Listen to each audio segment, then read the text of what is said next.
Thanks for tuning in to the Medevac podcast, powered by the Robert Irvine Foundation, whose mission is to support and strengthen the physical and mental well-being of our nation's heroes and their families. I'm one of your hosts, David Reid. And I'm your other host, Christian Meyers. Thank you very much for joining us today on the Medevac podcast. If you're new here, there's a price for the show. You have to share it with a friend or family member if you're getting something out of today's episode. We've got fantastic guests today. We have Mr. Clint Bruce. So I'm sitting down there in my office, and we have this shoot house in there, and it's a semi-munitions facility, and I'm sitting there by myself, and I'm just miserable, right? And this was probably 12, 15 years ago. And I said to myself, I'm here, but I'm not home. And I'm like, how do I get home? How do I get home?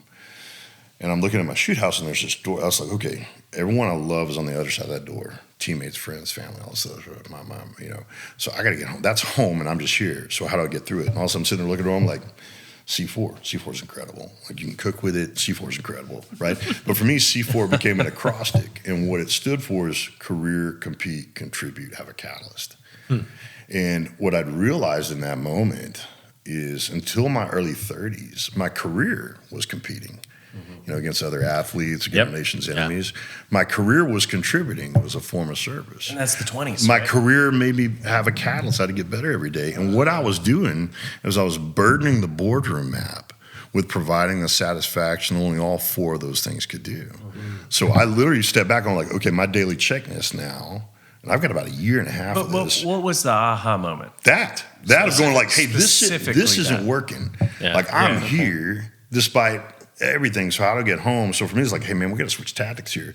So for me, my day timers, my schedule was C4, and it was ones and zeros: career, compete, contribute, have a catalyst. And at the end of the day, I'd go, did I go to work? Because you can't have a good day unless you just go. So it's and I'm either too harsh or too generous with myself. So it wasn't a letter grade. It's like, did I go or did I not go? 1 or 0. Did I compete or train in something to compete in? Right? 1 or 0. And I'd start like doing these like runs and stuff like that. And you can't see me. I'm not a runner to the viewer. You guys know that pretty quickly. And, but my deal is like, I would win some of these races. And I think it would be because people just dive out of the way.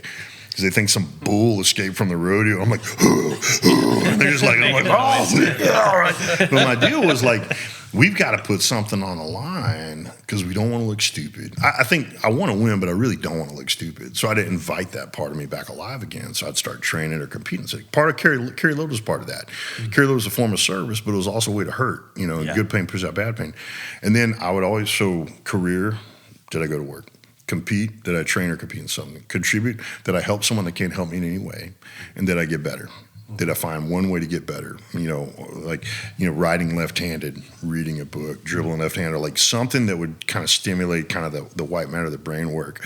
Yeah. And man, I would pull up in front of my house and I would be the villain every day because I didn't get everything done that I was supposed to get done. And I'd look at my sheet and I go, okay, I went to work, I trained, I helped somebody, didn't get better, but that's 3 out of 4. And I could feel myself. It's like, because here's what I felt like. I felt like Aslan in Chronicles of Narnia when they shaved his mane and all of a sudden, but every day I would do that C4 and I'd feel like the mane grow back a little bit, or I'd feel my teeth, because like a lion's always a lion, doesn't matter what map you're on. Yeah. And what makes us lions is that we hunted something. Yeah. On the ball field, I hunted running backs, wide receivers, tight ends, right, quarterbacks. On the battlefield, I hunted bad guys. So I was like, what do I hunt on the boardroom? And all of a sudden it's like, hey, I hunt the reasons people are lesser versions of themselves.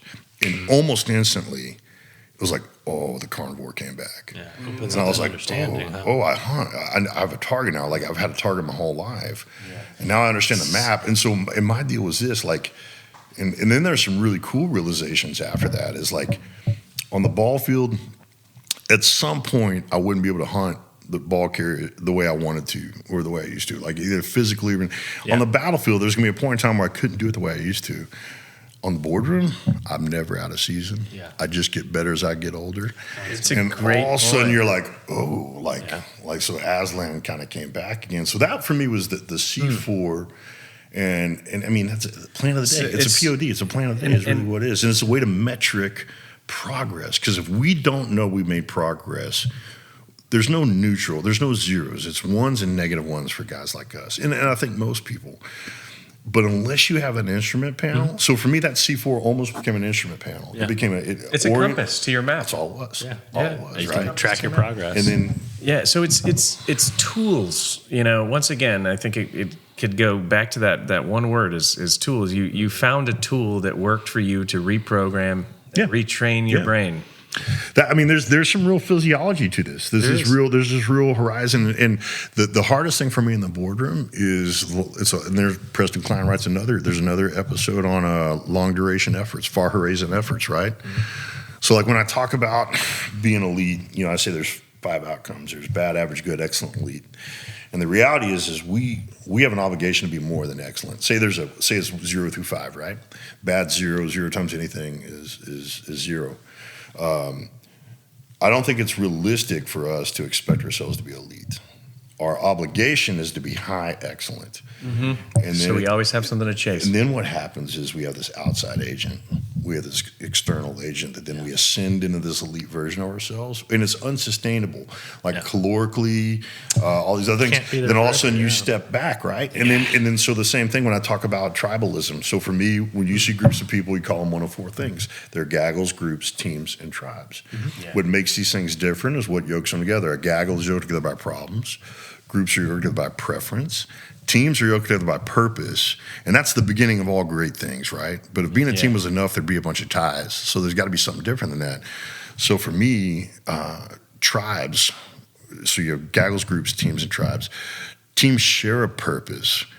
Tribes turn that purpose from an opinion to a conviction. Yes. T.E. Lawrence once said, an opinion can be argued with, but conviction is best shot because you'll hurt for a conviction. That's what all of our selection processes are. Ranger School is about figuring out who means what they say. Pipeline is about figuring out who means what they say. Buzz is about figuring out who means what they say. Starbucks versus the military. That's right it, there, man. Right? That's it. And what I tell people is, teams, what makes a team a tribe is the shedding of the self. In a tribe, the only thing that matters is the mission of the man and woman next to you. There's a shedding of the self, physically, mentally, spiritually, and it manifests itself in performance speed. And you guys will get this. I've explained it to some people, and like if I were to distill that really quickly, I go, teams row, tribes flow.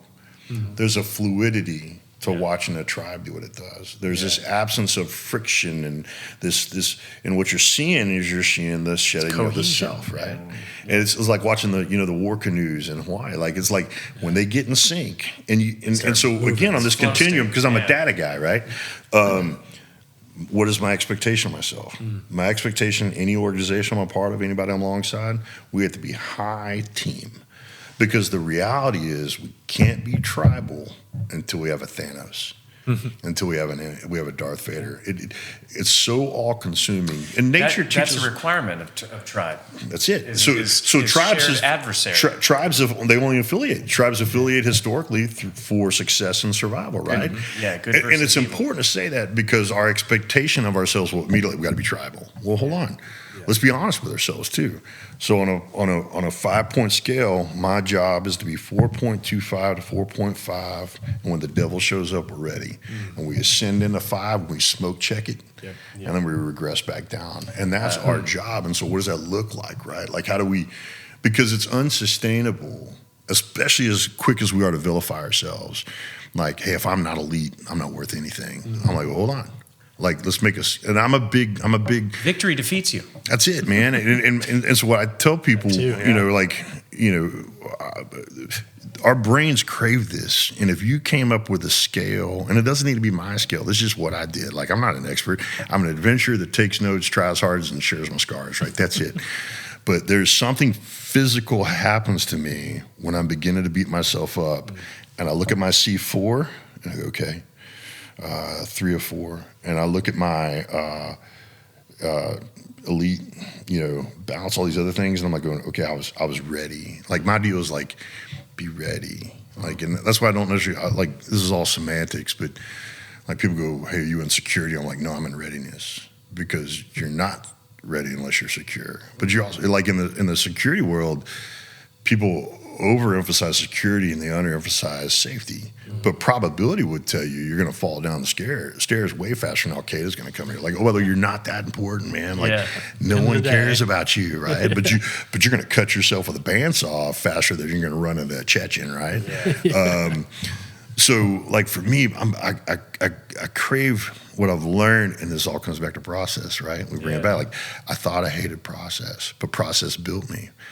I never had to build it. I've always abided by it. I've always craved the company of people who can remember the process when I forget. So C4, you know, the being elite, being tribal, it looks, I'll send it to you, it almost looks like a golf score sheet. And there's something about me, you know, my bride, my daughters deserve a guy that's all the way home when I'm home. They don't deserve a guy that's just here when I'm in there, right? And I spent years being here but not home, and I mourn those moments when I was a dad who was here but not home, but I still got time, and that's why this stuff is important. Because if I'm not careful, I'll burn time ahead of me because no one knows when our time is up. And I think our mission is to use the time that we have that those we love and miss no longer have. Like, I'll just say it like this. I think a lot of us, or at least me, I'll speak for me, I wrestle with the time that I have that these guys I love and miss no longer have, especially because I thought they were better than me. So why me, not them? And okay, so I'm going to ask myself that question, and I better have an answer for it. Because my default answer, I've got to have a process. There's no good answer, but have a process is like, hey, whether you are, whether you aren't, you got time. And that's why I tell dads with their kids, I'm like, man, you know, this guy doesn't have a father. There's not a guy I know that doesn't want to reckon, doesn't want to have that. And if you're a dad, like, you got time. You got time, right? And oh, by the way, your son doesn't think you're perfect anyway, so you might as well just tell him and get that one out of the way, right? Yeah. But like these processes are, it's almost like it's a map. I keep coming back to that. Like this, and this is why I love process. So for me, process helps me see progress during long duration events.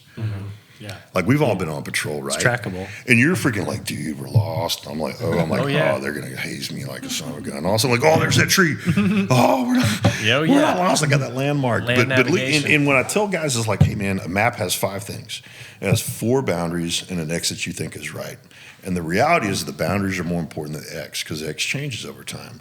And I was working with this great dude, super successful young guy. He's got more money than I'll ever have. And that's okay, because I think there's a law of diminishing returns when it comes to money, right? Yeah. And so he was like, I'm just miserable. I don't have anybody to share this with. I'm like, where's your map? And he goes, I don't have one. I was like, okay. So I went and grabbed a piece of pen and paper. And I started writing down. He goes, what are you doing? I said, I'm making you a map. And I said, don't get married to a girl you meet after midnight when you're both drunk on Friday night. Don't get married to a girl you meet after midnight when you're both drunk on a Saturday night. Make sure she's not a serial killer, and hope she loves Jesus. He's like, really? I'm like, it's better than your map. You didn't even have a map, right? And then I drew this X. I'm like, married 3 years, father and 5. He's like, really? I'm like, again, what is this reality competing with, right? Sure.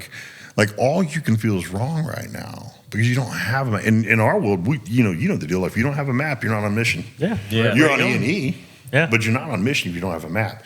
Yeah. And the cool thing is the borders are just a line between the always and the nevers. Yeah. The way I kind of do it in my head is moral, mental, spiritual, physical, right? Those are the boundaries. And over life, I get more on the nevers. Yeah. And I get more on the always. And it becomes this increasingly intensifying map that's populated by the nevers and the always, right? Does that make sense? It does. Absolutely. Yeah. It's like simplifying it too. I think that people have a tendency to overcomplicate things and death by paralysis, right? Oh, yeah. So they stand on the door. Like, there's never-ending arguments about CQB. Right? That is, and that is a huge thing. Like, for some reason, or airborne, same thing. When that green light goes up, for some reason, most people have a huge hesitation. Just go through the door. They will be online, ready to breach that door. They will move to that doorway, and even if they're the third man, they freeze. And some of that's not. I'd say often that's not a character issue. It's an exposure issue. It's the first time. That's why you need that mentor with a double boot in the back. Yeah. Like, hey, let me help you do what you said you want to do. Right? Yeah, let's get out this door. Double boot in the back, man, and then you'll do it for the rest of your life, right? But but we need that, man. And that goes back to reassurance as well, is needing reassurance and needing that mentor in your life that says, hey, dude, go for it. And you can hold yourself responsible for the absence or presence of a mentor. There's a lot, kind of a Marcus Aurelius stoicism thing. Like there's a lot I can't control, but what can I control? The absence or presence of mentors is something you have 100% control over. You can't look at anybody and go, I don't have any mentors because no one's available to me. And like, that is bullshit. That's a lie. Well, and like you said about your friend, that you met, is he says, I have, or classmate or whatever it was, I have no one to chase. And there is a lot of people out there that haven't given the opportunity, or people haven't, don't give them the chance. When you can chase percentages of people too, like for me, you sometimes you have to actively go for it. Like you have to find. Man, my wife will tell you funny stories about this. So balance. We talk about, balance, curiosity, tribalism, intentional authenticity. This is the pursuit points. I have this kind of decision, design, discipline kind of thing. Make a decision, create a design, action. The discipline is how you remember when stuff gets hard. So every one of those, I have an actual V1, right, of a plan. Because I hate it when people tell me how to get better, they don't tell me how. I'm like, great, thanks. Just feel worse about myself now. Thanks, Captain Jackass. Go back to your ship and sail away. And my deal was like, okay, balance for me, and I took that 10,000 repetition thing. And the problem is, I think 10,000 repetition is great. The problem is we typically apply it to our passions and professions. Yeah. So what happens, like my ball field, 10,000 repetitions, battlefield, 10,000 repetitions, boardroom, breakfast table. Yeah. And I remember sitting there going like, I was talking to the Arizona Cardinals, and there was a guy named Todd Heap, really, really good tight end, like very under-celebrated tight end. And he was about to become a dad, and he goes, how do I make sure I'm as good a dad as I am a tight end? And it's one of these extemporaneous answers where you're kind of answering it for the first time yourself, so you feel a little bit hypocritical, and you're only a hypocrite if you lie about it, right? And I said, well, man, what are the reps? He goes, what do you mean? I said, well, as athletes, we understand the reps, and then we iterate those, and we combine them, we perform under pressure. So there's going to be reps to being a good dad. We just do those.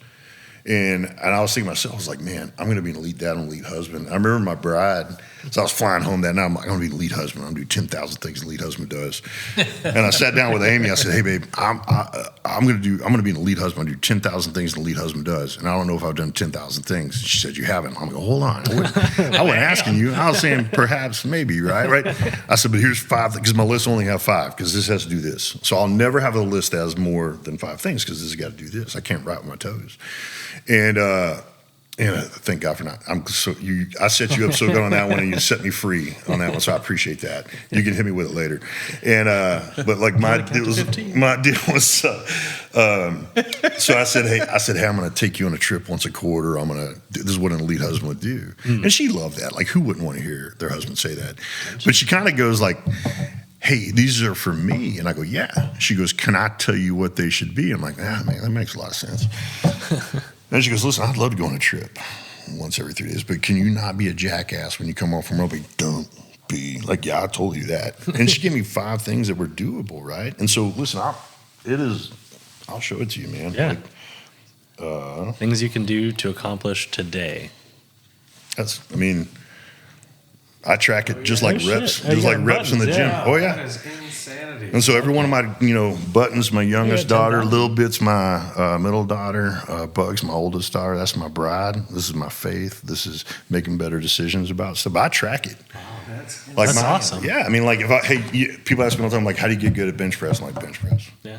How do you get good at squat? Yeah. How do you get good at running? Great example is you said it yourself. Is brush your teeth with your left hand or right hand. Yeah. It's something, right? That's the catalyst piece. Yeah, it's challenge yourself, and that's operant conditioning is what that is at the end of the day. It's how. Listen, y'all both Pavlov had extraordinary careers on the battlefield.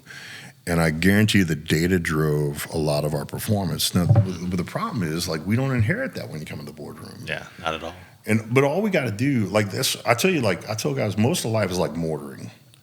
Like, your first round is just a marker round. One of the most confused I've ever been is we hit something the first time we mortared, like mortar, and they're like, hit. I'm like, what? They're like, what do you do? I'm like, I don't know. Like, I never hit anything the first time. Like, good. Fire for effect. Like, nobody move. Just thump, thump, thump, thump, But like, we got to be generous with ourselves and go like, hey, I try this. But I'll come home and Amy will be ticked off at me, and I'll be like, well, I haven't gotten a rep in 4 days. Like, I know what it is. And this is the conditions and standards, right? And all I'm saying is we already know this. and when we realize it works in the boardroom too, from that moment, we're now accountable for having it or not having it. Sure. So to bring it back to Amy, you know, I don't have a dad. So I would chase dudes down after church. I'm like, hey, your high school daughter's holding your, and my wife would be like, he doesn't mean anything by it. He's like, I was trying to figure out, like, how's your tight teenage daughter's holding your hand? And guys were like, shielding their, I was like, you're a good dad. Like, you're a good dad. Like, I want my daughter to hold my hand when she's a teenager. Trying to learn, yeah. My wife's like, it's not what you're saying, it's the approach. Like, you look like what you look like. You know a lesson that I learned that You're saying it. that resonated with me so deeply, and this was before I went into the psychedelic journey to overcome some of the stuff. Buddy, that's physiology. I look at those things as control-alt-delete that do something to the hard drive that no other to the things entire can. hard drive. I might add as well. I agree. But one of the things that I learned during that journey was that was so important for me. It literally changed who I was because I was always aggressive and talking. Yeah. You know, my approach is just like that, very aggressive. But someone said to me once, and her name's Jennifer. She said, David, you need to learn to wait for an invitation. Mm. And that meant so much to me. I processed that and meditated about it. And it applies to me all this time. When I want to school somebody or teach someone a lesson or tell them some knowledge or give them advice, I stop and I say, wait for an invitation. Because how many people out there... Because they're not listening until they ask you anyway. And who are you to tell me, right? If I'm wearing... And also, get this. I could probably give you advice when I'm wearing shorts. Yeah. Yeah. How weird is that? Because it's an invitation, right? But the thing for us is like, and what makes us beat ourselves up more about that habit is we just want to help. Yeah. Like our intent is pure and we want to be relevant. We want to be worth our days, right? So can I share a tactic with you on the listening thing? Because it's something I've got 3 daughters and a bride, right? And I watched what fear and worry did to my mom and some of my family members when dad. So I respond very intensely to that, and I want to fix stuff, right? So when my daughters are young, and my I don't know how long we've been married, but I started what I call the 5 rule. And it was a self-imposed rule, and it was like when they're telling me something, I can't respond until I say 5 times. And buddy, let me tell you, there's so many times where I've gotten that third I'm like, oh, I'm so glad I didn't say anything. Like, you know, the 4th I'm like, that bitch did what? I'm mad too now, right? But man, it slowed me down. And what it did is it moderated. What it did is it equipped my desire to help them with actual intelligence. And your listening probably got better too. Yeah. That's active the whole listening. Thing. The whole thing was like, I'd be like, Now there's some times where I'll be, boom. My turn. Yeah. But yeah, there's some, but it's very rare. But I'd say 80% of the time, I'm at that 3rd and I'm so grateful I didn't pipe up. Sure. Because I would have been wrong, or I would have been early. Or they might really reveal some other information, you know? That's a lot of it. How many times do people, as soon as you stop talking, they begin talking? Yeah. It's because they weren't listening. Yeah. They were waiting for their turn. Yeah. And again, for me, again, I want to acknowledge that the impulse was to help. Like the impulse, but again, we got to protect ourselves from ourselves, even our best intentions. Road to hell. Again, for me, it's a tactic. Just like we had, slap, rack, bang, all these other things like 5 Yeah. But it counts. Like, so one of the reps I get for all the girls is that I listen well. Well, how do I know I listen well? Well, a lot of times I don't. But I know if I did the 5 rule, I didn't listen poorly. You at least give it a shot. And like my deal is like, I'm a big scorecard guy because it's just data. So like going back to CQB, there's a couple SWAT teams in our office and they were training. And man, if you want to, like, this, like there's always arguments about how to do CQB and stuff like that. And I tell people like, there's a bunch of right ways to do it. Are you doing deliberate, dynamic, all this other stuff? And so these 2 guys kind of invited me into their argument, and I don't want any. I think I had warrants with both of their municipalities. I'm joking, and mostly. So I was like, I'm gonna keep everybody happy here. I'll figure out what to do with this thing. But finally, I said, hey man, so we have the scoring system. We call them the DATs: decisions, accuracy, and time. Right? Do you make good decisions? When you decide to apply a skill, do you apply it well? And then how long? But time is 3rd. And this is the problem I have with like IPSC and all these other things is they tend to sacrifice tactics for speed. And it's a game, and I get it. But if you're the fastest person on the planet at shooting the wrong people, you lose, right? Yeah. And so it's 0, 1, 2, 3. Bad, good, better, best, right? Yeah. 0 times anything is 0. So I said, hey man, I'd be like, I know a bunch of guys that have won Super Bowls. I don't know a single guy that would give their Super Bowl ring back because they didn't win by as much as they thought they would. We're supposed to win by 14. We only won by 3. Keep the ring. It's not how it happens, right? So we want everything to be the best, but we'll take good and we'll take better. Just don't be a zero. So I said, hey, man, here's CQB. Don't stand in the doorway. Don't run out of bullets. Don't forget where your buddies are. Yeah. Accuracy versus precision. If you don't stand in the doorway, you don't run out of bullets, you don't forget where your buddies are, it's good or better or best. Just don't be bad. And if you don't want to know if you don't want to be bad, you got to know what bad is. So here's what I know. Bad is not being a good listener to my bride and my daughters. So how do I not be bad? 5 But I've got these tactics for just about everything because I need them. Because I thought I hated process. I didn't. I love it. I just never had to build it. So once I realized that, I started building it. You apply it to absolutely everything.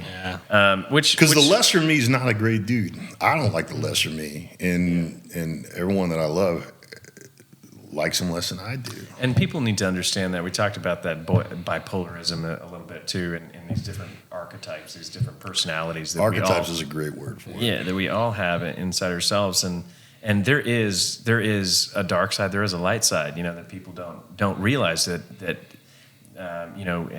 you either go towards love, you go towards fear. Yeah, which wolf do you feed? Right. That's it. And in the military, it is a fear-driven world. The boardroom has the ability to be a love-driven world. Yeah, it really does, and it's surrounding, like in our practice. Who do I get into business with? Mm-hmm. Yeah. What are the morality, the ethical codes, the guidelines that we fall under?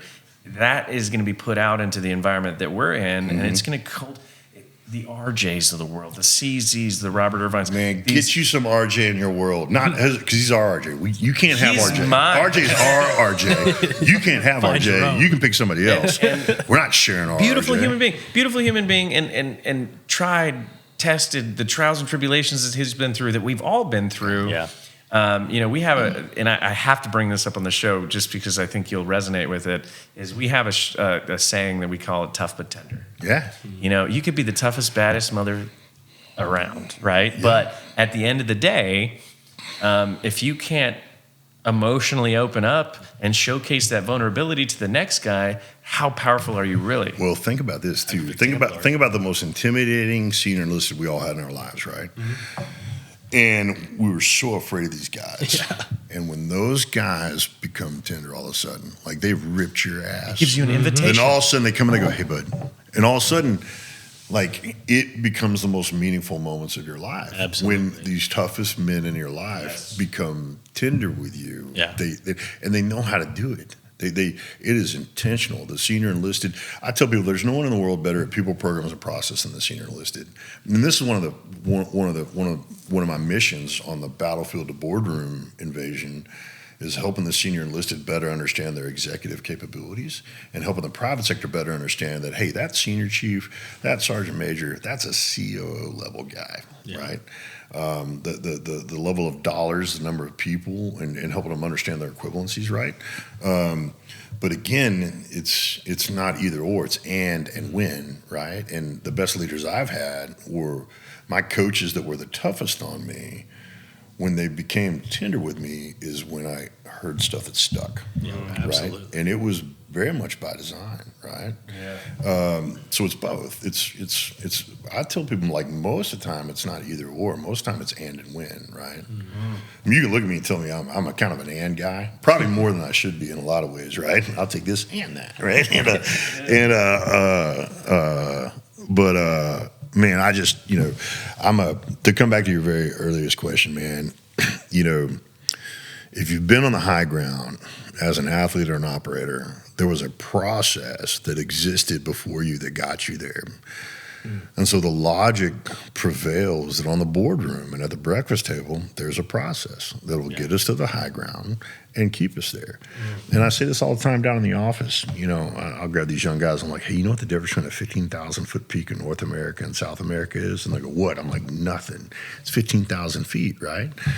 So, and you guys experience this because you've operated at really high levels in the business world. If you're dealing with someone at 15,000 feet, like you have more in common with him or her than you thought you did. Because, there's hard skills, soft skills, and experiences.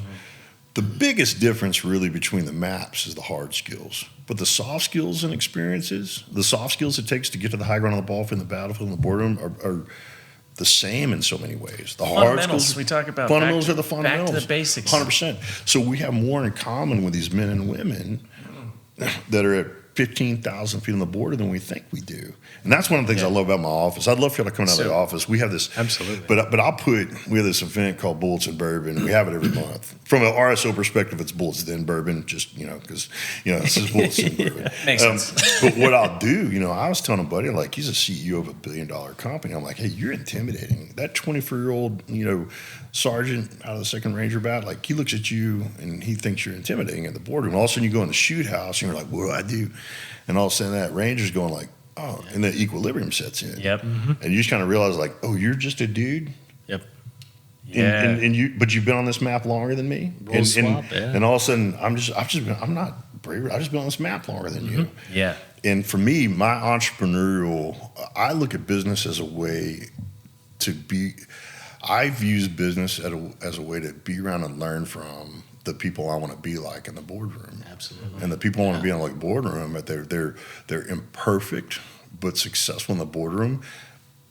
And if they have ravaged themselves mentally and physically at the ball field, they don't want to anymore. They're on the redemption tour for that. And if it's cost them more than they meant to at the breakfast table, they're trying to fix that too. Like, but that's, so for me, every business I have is like, ooh, I want to be around and learn from her. Or I want to be around and learn from him.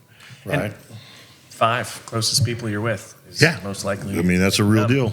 And 2 is being brave enough to change it up. If you're not happy with where you're at, that's insanity, right? Like, so I've been kind of my pursuit. I pursued medicine after I was injured and kind of got in this advocacy work with Robert Irvine. He's a celebrity chef, and got to travel the world and do all these great speaking opportunities and all this stuff. But I did find that it was very isolating, right? On the top of that 15,000 peak, it gets very, very small. It gets very pointier.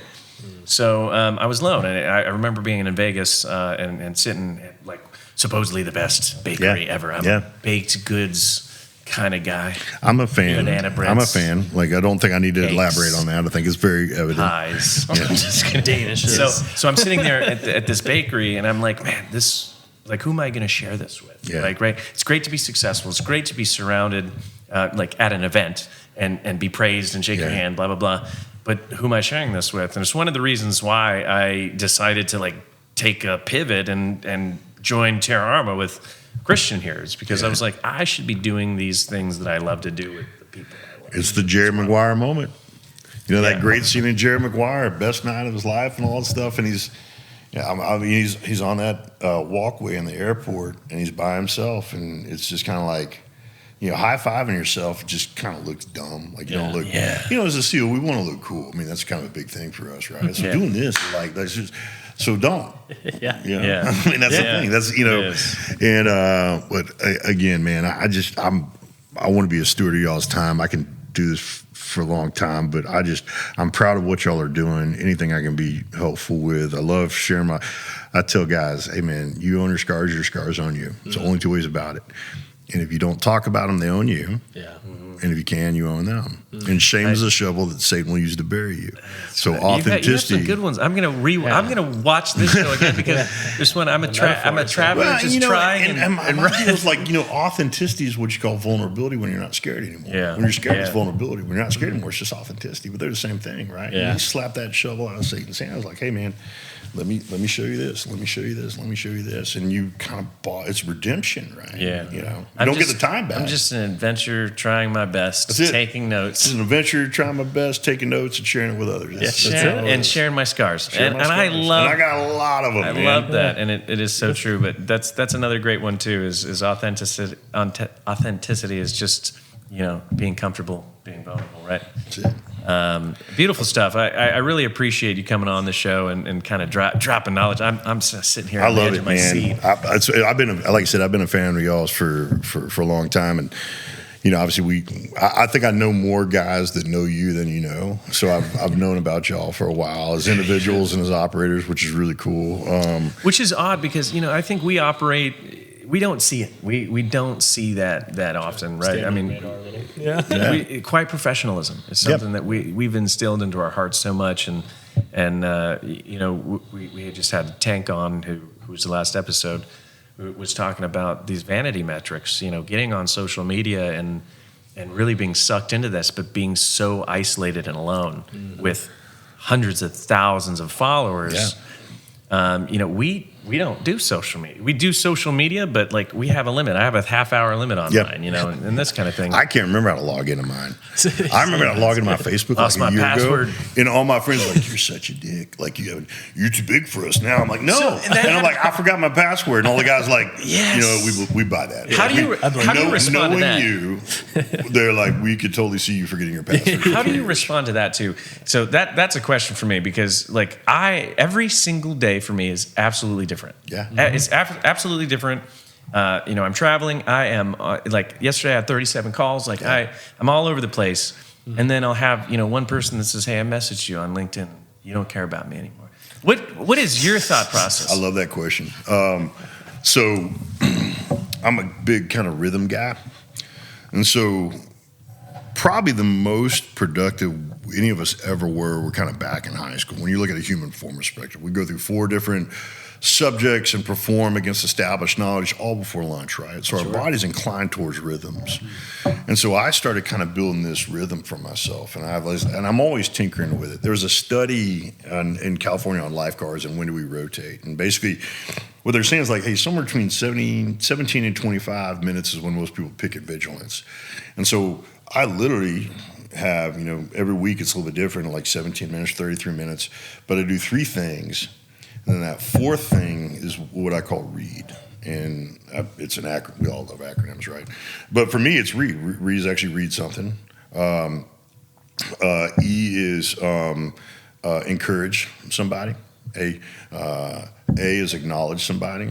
Because, I'd love to tell you, we'd love to say we love everybody we work with, but sometimes we don't. They're just really good at their job. But I don't have to like you to acknowledge you did some good stuff. And by the way, when I do that, I may realize like maybe I'm the asshole. It's not you, right? And then D is kind of dream. And what I mean by that is there's some vision, a ranch, a lake house, some experience I want to have with my kids, and that's the reason I'm working, right? And so that, and this is going to blow my cover on this, but it's fine. I think they know it anyway. On the iPhone, you have these like keystroke things. And one of the things I'll do during that 4th round is like, I have this like, hey, just checking on you, hope you're awesome, and no need to respond. And I'll send 25, 30 outbound texts like, hey, can't talk, just wanted you to know I was thinking about you, love to reconnect soon. And it's like, I see, and it's boom, boom, boom, boom, boom, boom, boom, right? Yeah. Because I'll beat myself up about not staying in touch with people. But I'm also like, hey, if I don't have time to have a long conversation, I'm not going to wait till I have time to have a conversation and tell you I love you. I'm going to get that one out there, right? Yeah. Like I'm going to ping. And so for me, I've kind of created a system that allows me to proactively stay in touch. And there's a difference between staying in touch with someone and having conversations with someone. And most people are realistic. And I'm also really honest, like, hey, man, I'm sorry. I'm sorry I dropped the ball. I'll try to do better. But it's a constant effort of proactively reaching out, telling people I'm thinking about them. Sure. I'm really big on going, hey, man, I got 10 minutes, right? Because it's to steward the time that we have. And like, I don't want to not talk to you because I had less than 10 minutes. And like, hey, I got 10 minutes. I want to catch up, right? And it's and it sets a boundary too. Well, yeah. I mean, there's some people that don't have anything to do, and but the 10 minutes means something to them. Yeah. And it never bothers me when my best friends, and all my friends are better and busier than me, but when they go, hey man, I got 10 minutes. I just wanted to catch up. Like it means a lot to me because what it tells me is like, hey, you're a busy dude, and you just carved out 10 minutes to figure out how I was doing. Yeah, you're valuable. But I wonder what would happen if we, and I'm going to do this because I'm a student of knowledge, right? Is just going through that contact list and doing the same thing. Yeah. Cut and paste. Hey, I tear. Thinking about you. I tear. I'm like, I have like, once every 2 weeks, once every 2 months, and it's not a function of like tearing how much I love him. It's just I understand his life. Yeah. And if I text him, he's going to text me back, and I just want to know I love him, make sure he's doing okay. So I'm not there's one of my, So family is tier 1, tier 2. Sometimes, like some of my family's tier 2, tier 3 because I see him or I keep up with him. Yeah. Or Gotcha. There's people in my family I love, but if they do something good, I reach out to them, and otherwise I'll just see him on the 4th of July at our family reunion, and you'll be able to watch it on And how many times do we Arkansas family reunion? Yeah. It usually take about 3 months to edit down the footage on. But I love him. Don't take him. I love him. I have an amazing family, man. I think that's a good. But as with all things, it's a discipline, right? Like, if communication is important to me, how do I communicate? It is well? a discipline, yeah. And that's something that I found. And that I in was my historically awful at it. I was historically awful at it because what I would do, the mistake I was making is like, I'll call him back when I have time. Yep. You never have time. Never have time. That is what I do, and I've noticed when in the last probably year and a half, 2 years, people have said to me, David, like, even my stepmother and all these people are like, David, you're just, you're not there, right? And my sister, she even said to me, she goes, you're so selfish. I got these nephews, they're growing up really fast, and every day's different for me. So like 5 years is not the same definition to their 5 years, right? So I've been trying to put these systems in place to help me be better at that, to stay connected. Here's another thing too, like idle time, waiting at the airport and stuff like that. Yeah. Like I'll just film quick, like, hey dude, sitting at the airport, just want you to know I love you, proud of you. Saw on Facebook that your son scored a goal. Just wanted to jam this out to you real quick because I do have idle time in the busyness, right? Mm-hmm. And so my deal is like, man, how do I use this time to make sure people know I love them? And by the way, everybody's busy too, right? And it's so much better than wait until I have time to talk to people I love. And by the way, in our world, I'll call him Sunday. That's what I always do. And Sunday comes around, and we're smoked on Sunday, right? Yeah. But here's the other thing too: the hard reality of our world is we need to be real slow to think we're going to have time to call that guy and tell him we love him. Yeah. We need to be real slow to think we're going to have that time, right? We don't. And we've all lost guys. I've lost a lot of my friends. You have too. One of the things I always do is I'll go back and look at the last time I talked to him. Yeah. And I will agonize over how long it's been since I talked to him, right? Regardless, but if I have days like, hey, man, he texted me, I texted him. Like, we're not a high-touch community, but we're touch. Like, we know, we ping and response. Yeah, hey, radio check. But for me, it's a system, man. And my default mode is not the mode I want to run on. So I just got to redefine my default mode. And now it's become so habitual. I'll give you another kind of great example of what I try to do. Like, so there's probably 1 million people that know that I always say when I talk about intentionalism, balanced curiosity, tribalism, intentional authenticity, I always say elites always find ways to remember why they started doing the hard. They never forget why they started doing the hard stuff. Yeah. And I always say, like, people got to have a high why and a big why. And your high why is it's inherently personal. And your big why is, your high why is what they're going to say about you after you're gone. The stats on death are convincing. Like 1-on-1, we're all going to go, right? And they're going to say something about us when that happens. And our big why is, why do we use our time, our treasure, and our talent the way they use our time, our treasure, talent? And we got to have answers for these because the what's are many. And if you don't have a why, the what's are going to take little ankle biters, right? Yeah. And so for me, my high why is I want to be the kind of guy my girls want to marry one day. I've got to set pace. I want to be purposeful, passionate, protective, and a provider, right? And then I want to work for the best. My big why is I want to work for and with the best leaders in America and create amazing careers for veterans and their families as they come home. Like, that's my commander's intent. The whys are the commander's intent, right? Yeah. Well, I want the Bible to be read to my girls by their dad. And so every morning I read a chapter in the Bible and I film it. I used to film it and send it to him. My daughter's like, Dad, we love this, but you're using up all our memory. And I was like, all right, good point. So we got this little family YouTube page, and man, there's a dear friend of mine. He just passed away. His brother, Freddie Williams, complete parish CPS, complete parish. That's Freddie. Yeah. So Freddie runs all that, and his brother Scoop, Ben, and I've been dear friends. And we just lost Ben to cancer. Scoop kicked cancer's ass for like 26 years, right? And there's a guy named Alex Oliver who runs a thing called Virginia High Performance out, and he's amazing. And I tell Ollie all the time, like, hey, you gave Scoop 18 more months with kind of this Nyko-esque type experience that he went through, right? But Scoop's Jewish, redheaded Jewish Navy SEAL. So I'd be reading like Leviticus, and I was like, hey, how do I say this? And he was like, you're saying it wrong. I'm like, no, I'm not. You're saying it wrong. He's like, I'm Jewish. I'm not saying it wrong. But it's all on video. My daughters are watching me trying to read the Bible and argue with my dear friend. But like my deal is like, it is, but with my faith, what's really like, I can't tell you how many times I don't want to read the Bible in the morning. Like I show up, I'm like, God don't want to hear from me right now. Like I'm such a dirtbag. Like all this stuff we all go through, but by 10 o'clock, my daughter's like, "Hey, Dad, you gonna read it to us?" And all of a sudden, I'll read something, and I can't tell you how many times I've read the Bible. I'm like, "Is that new? Like I've read this before. Like I've read Proverbs before. That's new. Like I haven't read that before." Or it's totally relative to your current day, buddy, 100%. But those things are like, listen, we got to the high ground on the battlefield through crafting and abiding by a process that defeated our lesser selves every day. Mm-hmm. The boardroom's just another map. Yeah. And so the system works. Like, what's the bench, squat, deadlift, pull-ups? What are the equivalencies of that, right? Like, literally, like, I don't have a dad.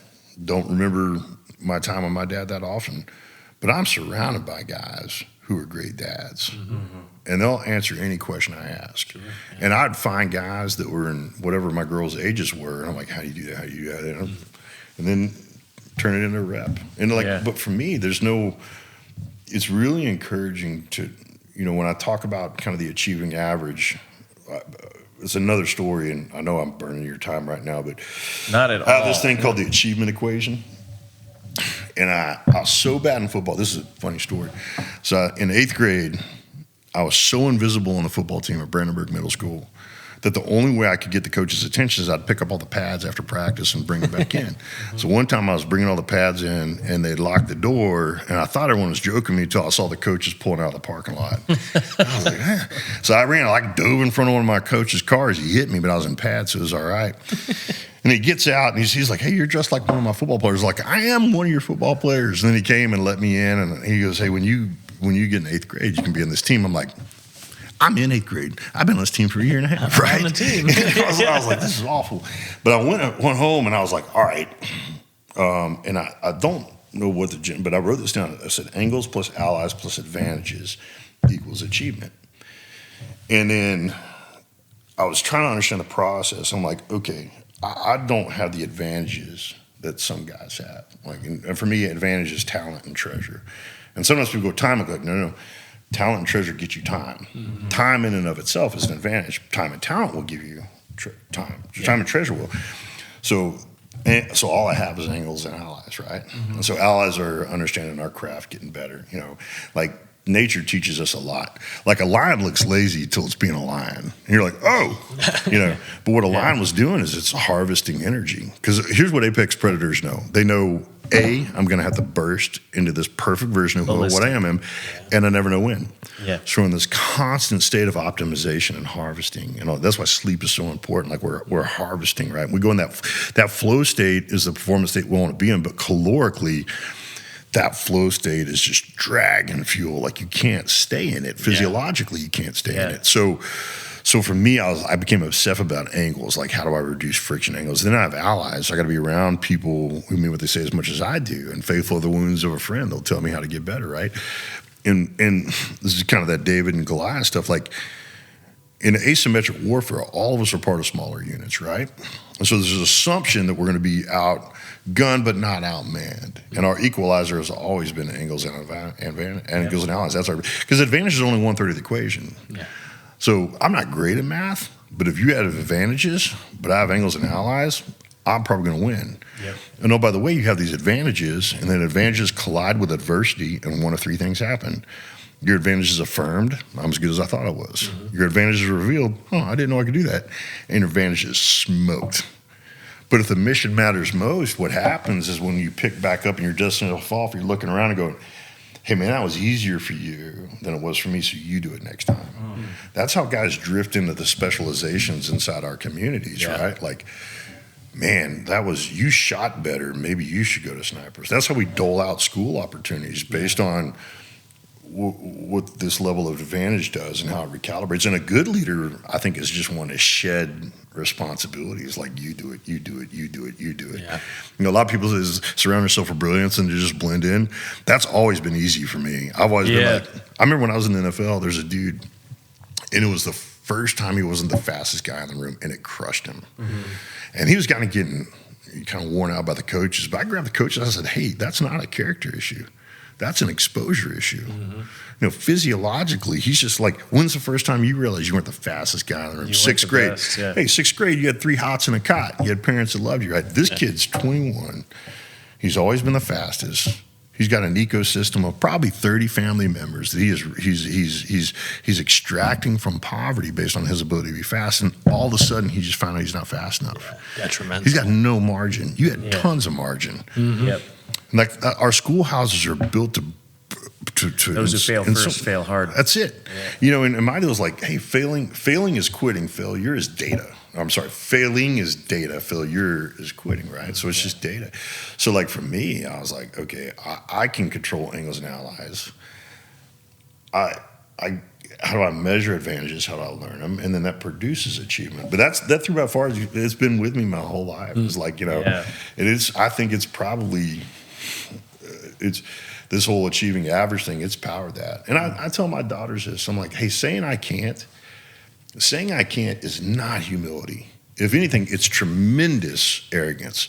Because when you say I can't, here's what you're saying. What you're saying is, I know everything I need to know about myself and everything I need to know about the thing. Yeah. That's the only way you could say I can't with certainty. Yeah. Well, like I'm 51, I'm still figuring stuff out about myself, right? And so that's what adventures are for. Like, I know Chronicles of the Lord of the Rings is a movie, but I think Tolkien was teaching us all something when he picked the race that was going to save the world. Because you ask anybody who's going to save the world. Yeah. The Hobbit. No, the Hobbits, no one, including the Hobbits, would have said it's us. But it was the Hobbits for a reason, right? And so beautifully. Yeah. So my girls like, hey, in my system, I tell the girls like, angles, allies, and advantages. What are your advantages? This is another reason we need great allies. Because a lot of times allies are more honest about our advantages than we are. Mm-hmm. Oh, yeah. Like I've had so many friends like, no, man, you're better at this than you think you are. Or the opposite. Well, yeah. Hey, man, Faithful is a friend. You're not as good as this. But my deal is like, part of life is knowing when to listen to someone else and not yourself. Like I've gotten pretty good at knowing when I need to stop listening to myself and who I need to start listening to when that happens. Yeah. And so again, it comes back to that allies piece, man. And so when I talk about allies, I usually say there's kind of 5 kind of allies. There's people going with you, people who have been where you say you're going to go, people who wanted to go but couldn't, people who wanted to go but wouldn't, and they're going to share their scars with you, and the people who believe in you more than you believe in yourself. And I think we have an obligation to, when I look at the bus that I'm on in life, I better have those 5 seats filled. And then if I'm any kind of good person, I'm like, hey, who am I this for? Who's trying to go where I've already been? My Colin, he's going to second ranger right now. Like, he worked for me for 4 years. His dad was third ranger, did Grenada, right? 36 years with Dallas Police Department. Like second ranger's where I'm from. Yeah. And I've known Carilla for a long time. And Carilla's a great guy. He calls and gives me, like, literally, he'll be in the middle of, he's CENTCOM now. But back when he was running the regiment. Best speaker I've heard in my life. Dude, he would literally, y'all be overseas, and he'd text me, like, put the hot dog down. I'm like, sure. Is this going to be when Jesus comes back making fun of poor little Clint? You can totally hear Carilla saying something like that, can't you? Making fun of the chubby guy. But yeah, he's an epic cat, right? So when I look at this, like, hey, do I got guys going with me that mean what they say as much as I do? Am I building into someone who's wanting to go where I've already been? Am I building into someone who's wanting to go where I could have gone? Well, I wanted to go, but I couldn't. I wasn't fast enough, wasn't strong enough. Like, but I'm going to help you get where I couldn't go, and I get to clap when you raise the trophy. And then I got a lot of guys who are like, hey, I'm going to help you get where I wanted to go, but I wouldn't get out of my own way. Like, that's every great movie, Like, there's a great movie called Eddie the Eagle. Have you watched this movie? It's Taron Egerton, whatever however you say his name. Hugh Jackman's in it, and it's about this long jump, the English long jump Olympian who was just a train wreck as an athlete. I mean, it was very dangerous from doing the long jump. And Hugh Jackman's a guy that was on the team but drunk himself off the team. And that's what a lot of these movies are. The guy that should have but didn't helps you get where you should have gone. Yeah. And that's really powerful. And then you got to have that person that's just your fan no matter what, right? But when you look around, like, that's the allies piece. So again, it's a system. I mean, it's just. And I'm not talented enough to leave much to chance, right? So I got to build V1 of an architecture. Yeah. And I always say I pray in pen and plan in pencil. Yeah, you know, that's, it's like, oh, that plan's way better. Well, that's man, it's been beautiful listening to you talk and hearing about these processes and systems that you've applied to your life. Definitely going to be talking more. I love it, man. We want to come out to. I want y'all to come to the shop, and I want y'all to use the shop. I want the shop to be a place that, you know, like any kind of resource it could be for Terra Arma, and when you're up in the DFW area, and if you want to test stuff, like it's built. It's for me, it's like a warrior WeWork. It's a co-working facility for guys that are going to make me get better every day. And so it's very selfish. I mean, I'm surrounding myself with people who aren't going to let me be the lesser me, and I love. The only thing I hate about my office is when it's not being used. And you know, we got that whole Kilty board, that like the climbing thing. So that was awesome. We got that, and then brought it in, set it up, and that's when my guys are like, "Hey, sir, you know you can't climb this, right?" I'm like, "What?" They're like, "You have to be 250 pounds." I'm like, "You sons of bitches. Like, you knew this all along. Did you just read the manual and find out I can't climb this thing?" Like, nah, we kind of knew. We knew. I'm like, God. I'm like, where you get? I was like, I don't remember being 250 pounds. Like, I think I got down to 244 going through buds. Yeah, so still a big guy. We're just a big going through. Well, we're going to be sure to come check out your facility. Absolutely. And definitely be in touch. Well, I'd love for y'all to use it, man. Like I said, I'm proud of y'all. I love being a paragraph on the page of great stories that are being written by great guys, and y'all are doing that. Y'all are doing that really well, and there's a lot of us are proud of you. And so yeah, it's fun to finally meet y'all. I've been a fan from afar for a while. We're a fan of yours, man. We're a fan of yours. I really think a big and tall section is important. We're gonna do it up. We're gonna do it up because you know there's thyroid issues and stuff like that. And, and inflammation. Clint, you've been great to have on the show. We really appreciate you, and that's awesome. We'd love to have you back again on the show. Let me know. I'm just over in Dallas, and it's actually like I'm at the bottom of the toll roads when y'all come up to Dallas. Perfect. Like, it's right on. It's perfect. It's right by Parkland Hospital. So if we get hurt, it's easy. And we come here all the time to film and do some stuff. So we'll be sure. Well, I'd love for it to be a filming venue for you guys. And anything y'all are doing. I mean, I got a nerd jock. He's a jock. So he understands it. He's a nerd. He knows how to use that stuff. Good. And I love him. He's a really sharp guy. But I mean, we have a whole studio. Nice. Okay. And I like literally, it makes me smile when other people are using that place. Like, well, that'd be great. I'm like the kid in the neighborhood that had a pool, and that's how he got friends. Yeah. Like, maybe that'll be our I know you only like me for my pool, but that's all right. You know. Well, we like you for you. Awesome, man. Yeah. Well, thank you. I'm proud of y'all. Keep trucking, and let's keep helping more guys come all the way home. That's it. Sounds good. Awesome. Cool. Sounds good. Appreciate it, brother. Yeah, brother. Absolutely. Thank y'all. This has been the Medevac Podcast, ladies and gentlemen. Thank you very much for your time today. I knew you got something out of this, so share it with a friend, family member, interact with it somehow. We would do the same for you. See you next week. Until next time. Bye.